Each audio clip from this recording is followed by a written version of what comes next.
Love, self-love, and also self-hatred from the African perspective. And when I say the African perspective, I'm talking about what's natural, what's high vibrational, what's divine. Because a lot of us black people, and I'm not talking about black people in a specific place. When I say black people, I'm talking about black people globally. It doesn't matter if you're in Africa or you living abroad. We have all been indoctrinated to hate ourselves. And honestly, I don't even think a person can live in peace if you don't love yourself. A lot of us scream that we love ourselves, but anybody can say anything, but your actions really reveal the truth. You cannot tell me that you love yourself, yet your behavior shows otherwise. The way you talk about yourself is contradictory to you saying, oh, I have self-love, and it's really a whole lot of self-hate going on. With what's happened in the past, with us being invaded by colonizers, being colonized, invaded by invaders, non-black people coming into Africa. I think we should learn from the mistakes that's happened. Because with all that's happened, I think we will learn from, and I know we'll learn from our mistakes, so in the future it doesn't happen again. Because I think before the invaders came, we didn't really have to think about so many things to an extent, because we had things in place. I'm not saying it was perfect, but for the most part, we had things in place. We had order. So moving forward and going to the future, we'll know to take note of what's happened so we don't repeat our mistakes. I know a lot of us, we want to skip the oppressor talk and talk about the white people or the whatever Chinese or whatever else, and we skip right to blaming each other, because it's easier to blame somebody else than hold yourself accountable. And that's one of the problems. That's one of the problems and the solution, because every problem and solution starts from inside yourself. We'll be blaming somebody else, the next person, but it's hypocrisy, because how do you expect that person to hold themselves accountable, or you trying to hold that person accountable and you yourself, you don't hold yourself accountable?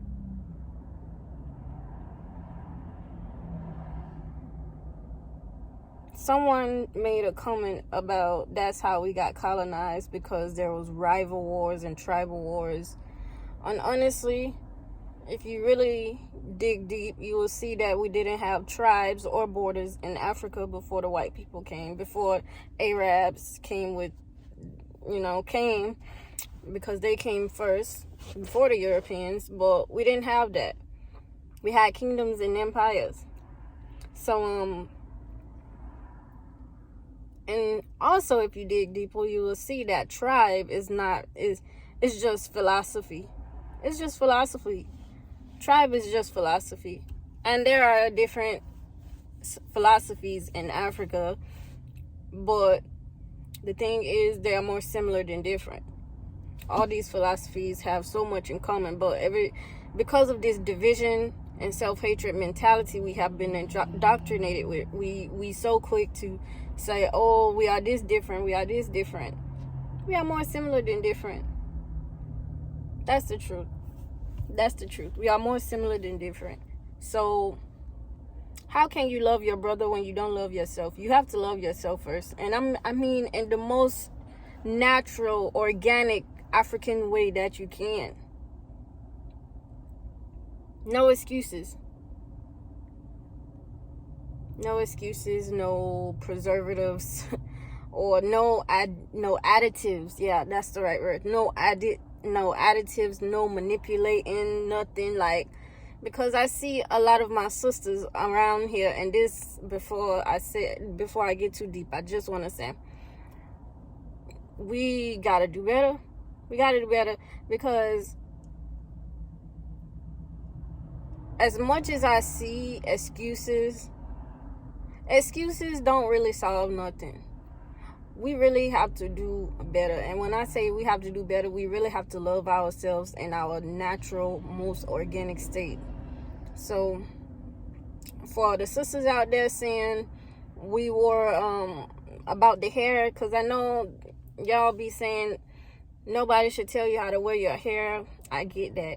But if it's coming from a place of self-hate, because the truth is, our hair doesn't even make us. Your hair doesn't even make you.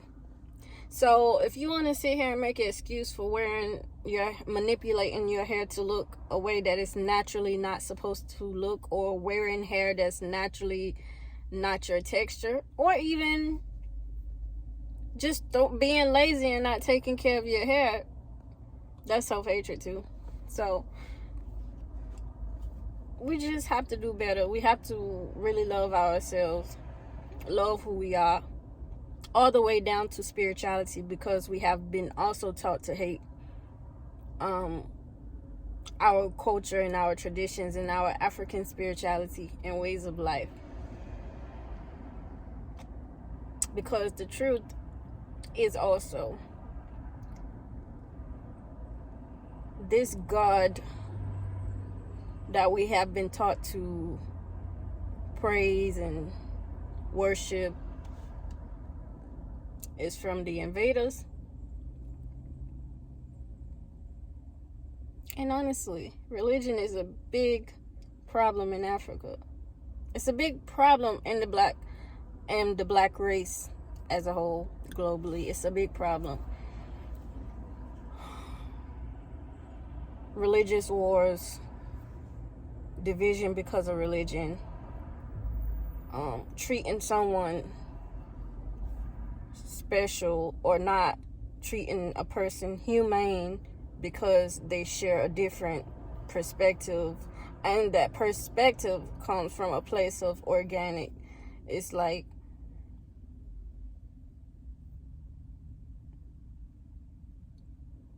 you practicing or living in your forefathers' ways, and you will be seen as crazy. Because that's the thing. They have the white people, and I don't want to just say white because it's all of the non-black. They have normalized insanity.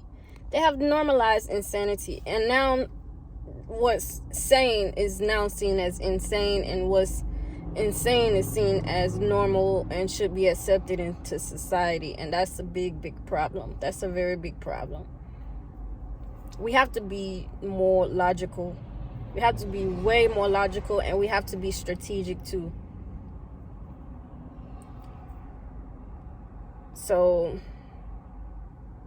to solve some of these issues with self-hatred, you really have to just love yourself in the purest form.